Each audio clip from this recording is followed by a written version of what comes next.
Since I have a lot of people watching my tutorials and joining in on things like the index card art project who are new to oils, I wanted to share just some details about cleanup, because I think for me anyway, that was the number one reason why I was intimidated by oil paints. And I think that intimidates a lot of people. So let's just get that out of the way.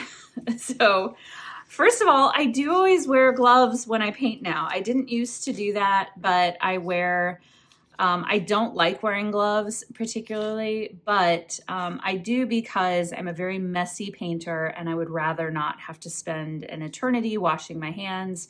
And I also use some oil paints that are toxic, and I just don't want them sitting on my skin. Now, a lot of people get paint all over themselves and it seems to be fine, but I just prefer to be on the safe side of things. Dealing with oil paints, I do want to say that oil paint itself, in and of itself, is generally not the issue when it comes to toxicity. It has to do with specific pigments. So like cadmiums, lead, which there is still lead in some whites and yellows. What you need to do is read all the labels when you buy a tube of paint. So let me show you a couple of examples.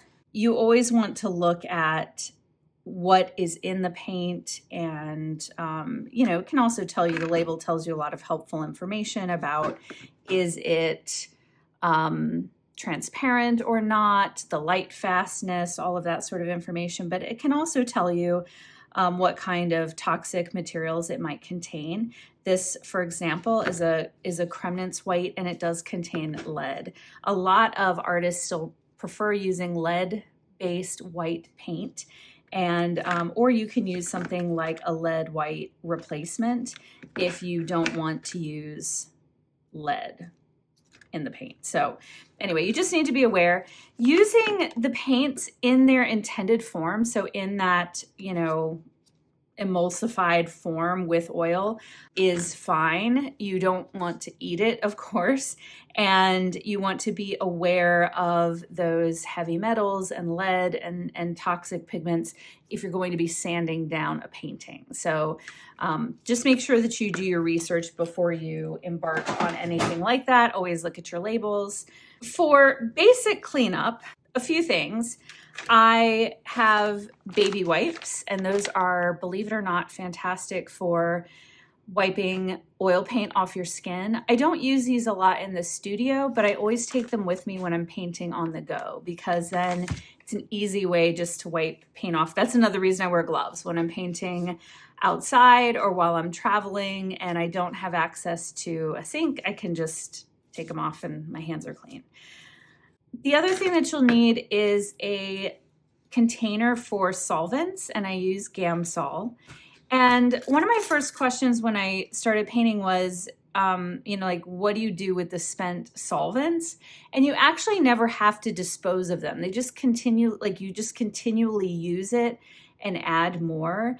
And every once in a while, you need to clean out the sludge that's on the bottom of the container. It's just like paint that has settled.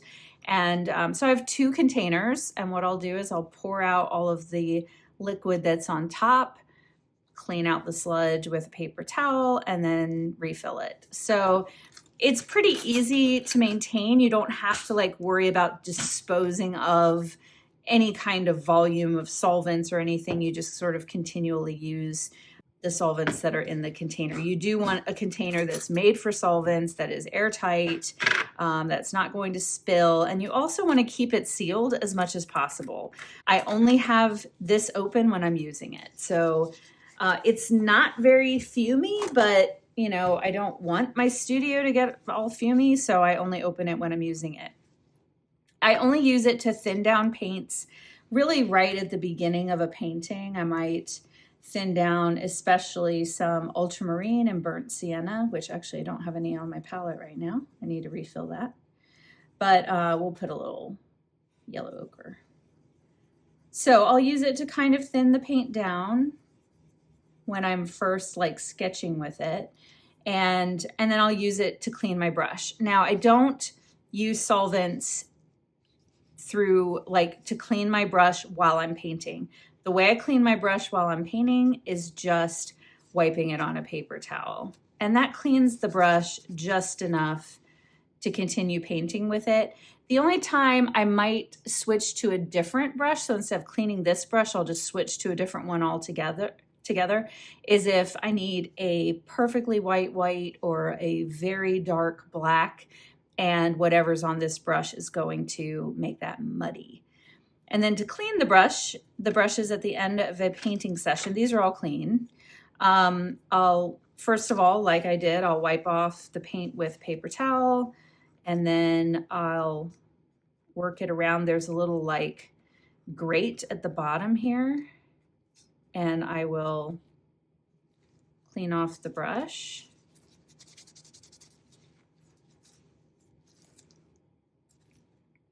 Just like that. And I'll do that with all of my brushes to make sure they're clean after each session. I'm on a septic tank, so I'm very aware about what goes down my drain. And so I don't wash my oil brushes in the sink. I used to. So I would do that step first, and then I would wash them in the sink with soap. And so if you're going to wash your brushes, you can do it like outside on the hose, or you can do it in your sink if you want to. I would be careful about how much paint is actually going down your sink. So I'd make sure that the brushes are cleaned of as much paint as possible.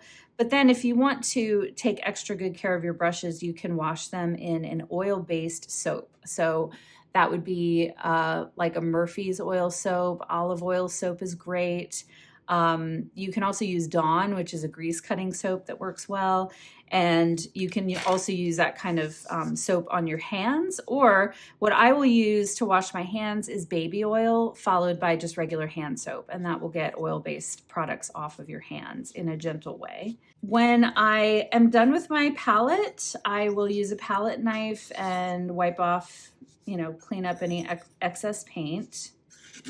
And if I have big piles of paint, which I don't usually, I work with fairly small mixtures of paint.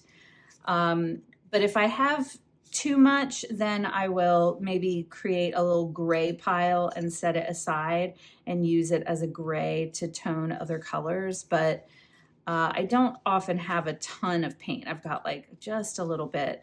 I'll sort of clean up my little piles of paint. And then once the bulk of the paint is off the palette, I will just wipe it clean with a cloth. I'll sometimes take just a little dab of linseed oil and wipe the area in the middle of the palette. As you can see, hopefully you can see, a wooden palette, once you use it, it's kind of like a, let's see, can you see? I'm trying to get you to see the glare. There we go. Once you have your palette seasoned, it's so glossy and smooth. And I think that's it's kind of the magic of a wooden palette. This was actually an antique wooden palette that I've started using and kind of claimed as my own. So some of this patina was there before I started using it. Okay, and then for the paper towels that you use, what I do is I put them in a Ziploc bag, and then I will wet the paper towels with water.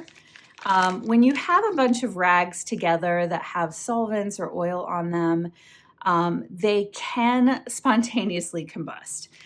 They won't necessarily always do that, but there's that possibility. So by wetting them and storing them in an airtight bag, that mitigates that risk. And then you just need to check with where you live if there's any particular way that you should dispose of this. In some cases, they might want you to put all of your bag with your rags into a sealed metal container, like a paint container or something, and then take it to have it specially disposed of. Or in some areas, you can just put it out with your regular trash. So that's the step that you want to look at. So there are some tips just on cleanup. What I'll do with my palette is I actually put it in a drawer just with the oil paint on it. Since I paint almost every day, the paint doesn't dry out. I just keep using and adding to the piles. If I am not going to paint for an extended period, then you know, you can like cover this, you can put it in the freezer. Like there are some different ways that you can preserve oil paints if you need to, or you can just work in just put very small amounts on your palette so that you use it every session. But yeah, I just put this in a drawer, mostly so my cats don't get into it. And then I pull it out and use it next time. So if you're a beginner painting along with us, I hope that takes some of the fear out of the cleanup for oil paints, and that you will join us for the index card art project or take some of my other beginner art classes on YouTube.